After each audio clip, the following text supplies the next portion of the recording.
Hi friends, welcome back to my channel Ajay talks. So आप लोगों से सबसे पहले मेरा एक सवाल है। सवाल ये है कि आपके घर में जो आरओ लगा होता है उसको आपने पिछली बार किस तरह से सर्विस कराया था?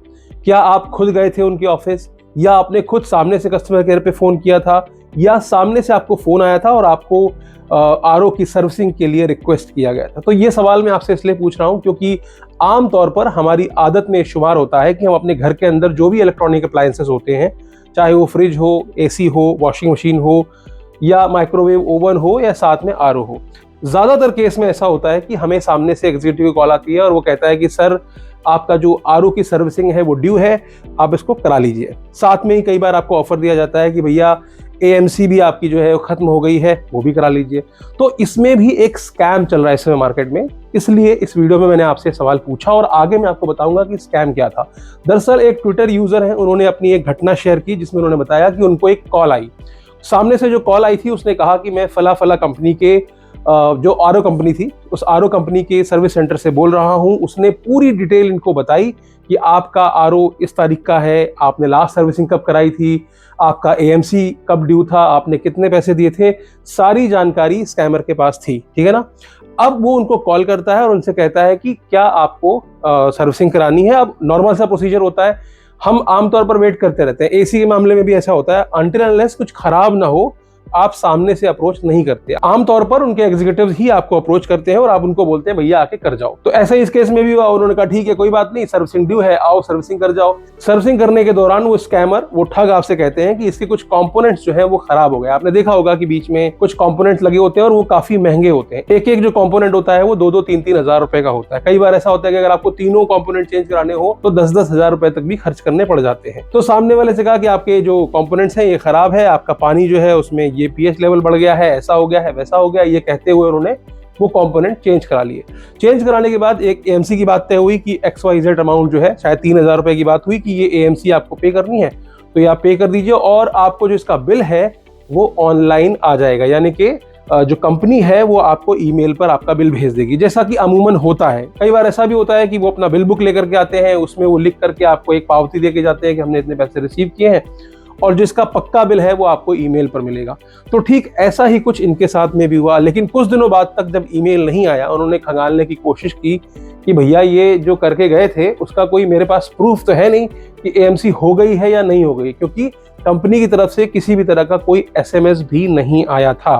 तो बाद में पता चला कि ये जो कुछ भी उनके साथ हुआ था वो एक स्कैम था। एक ठग आपके घर में आता है, आपकी सारी जानकारी उसके पास है कि आपके आरओ की पिछली सर्विसिंग कब हुई थी। तो यहाँ पर पूरी तरह से डेटा ब्रीच का मामला है जिसे स्कैमर इस्तेमाल करते हैं। हो सकता है कि वो बंदा पहले उसी कंपनी में काम करता हो, उसके पास पूरी डेटा शीट हो, और वो इस तरह से आपके घर बेवजह घुसता है और आपकी सही चीज को भी खराब बता करके उसको रिप्लेस करके, और वो भी दोयम दर्जे की चीज से। उस पे जो कंपनी का स्टिकर लगा है वो स्टिकर ही था, बाकी जो प्रोडक्ट उसने लगाए थे वो फर्जी प्रोडक्ट थे। और आमतौर पर ऐसा होता है कि हम खड़े होकर देखते नहीं है आरओ के पास खड़े होकर के कि वो क्या कर रहा है, कैसे कर रहा है, क्योंकि अमूमन इसमें थोड़ा समय लगता है। वो आते हैं, निकालते हैं, पूरा क्लीन करते हैं, उसको जो है साफ सफाई करने के बाद पूरा टैंक खाली करते हैं, तो इसमें काफी समय लगता है। और हम लोग जो है कई बार इसको इग्नोर कर देते हैं, हम वहां जाकर खड़े ही नहीं होते हैं। कई बार तो ऐसा भी होता है कि आप घर पर नहीं है, आपकी मम्मी या वाइफ या कोई और घर पे है और आप उसको कहते हैं कि आप घर पे जाइए और सर्विसिंग कर दीजिए, क्योंकि आपके मन में एक विश्वास होता है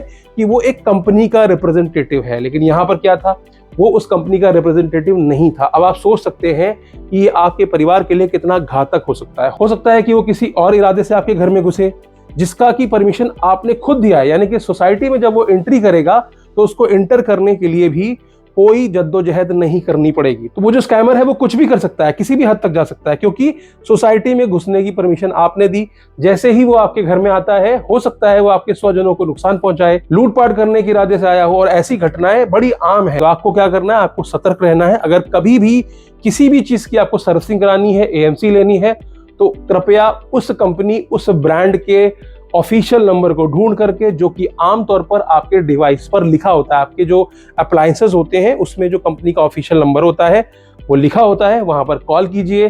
आजकल कई कंपनीज, जो भी आरओ की कंपनीज हैं, इन्होंने अपने ऐप भी दे रखे हैं ताकि आप वहीं पर उनके सर्विस रिक्वेस्ट नंबर को जनरेट कर सकें और उसी के हिसाब से उनके एग्जीक्यूटिव आपके जो घर पे है विजिट करते हैं और उसके बाद आपका जो भी सर्विसिंग या ईएमसी का जो काम होता है वो किया जाता है। तो इस मामले की अगर बात करूं तो इसमें जो ट्वीट किया गया था वो यूरेका फोर्ब्स को मार्क करके किया गया था, क्योंकि उस कंपनी के नाम पर ही ये ठगी हुई थी। बाद में यूरेका फोर्ब्स ने अपने बंदों को, ऑफिशियल बंदे को वहां पर भेजा और सारे जो भी डुप्लीकेट प्रोडक्ट्स थे बताया कि ये डुप्लीकेट है और उनको रिप्लेस किया और फ्री ऑफ कॉस्ट किया शायद, मेरे ख्याल से। तो ये उनका एक अच्छा गेस्चर रहा, लेकिन ऐसा किसी के साथ भी हो सकता है। तो आपको क्या करना है, आपको इस वीडियो को अपने चाहने वाले, अपने रिश्तेदारों, अपने दोस्तों तक फैलाना है, क्योंकि सतर्कता बेहद ज़्यादा ज़रूरी है। क्योंकि ये पूरा स्कैम लगता ही नहीं है, आपको लगता है कि बड़ी नॉर्मल चीज़ है, क्योंकि आए दिन आमतौर पर हम इसी तरह की चीज़ें जो है करते हैं।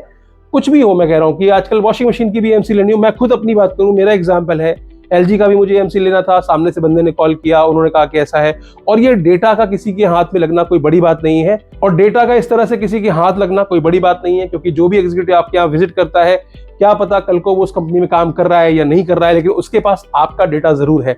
हो सकता है वो अपने किसी स्कैमर भाई को डेटा भेज दे और उसके बाद वो जो स्कैमर है वो मिली भगत करके आपके घर में किसी भी तरह की घटना को अंजाम दे सकता है। तो आज के लिए सिर्फ इतना ही, फिर मिलेंगे किसी और वीडियो में। अगर आपको वीडियो अच्छी लगी हो तो वीडियो को लाइक कर दीजिएगा, चैनल पर नए हो तो सब्सक्राइब करते हुए जरूर जाइएगा, और हाँ, जैसा कि मैंने पहले भी कहा, शेयर कर देंगे तो और लोगों तक जानकारी पहुंचेगी और कोई ना कोई स्कैम से जरूर बच जाएगा।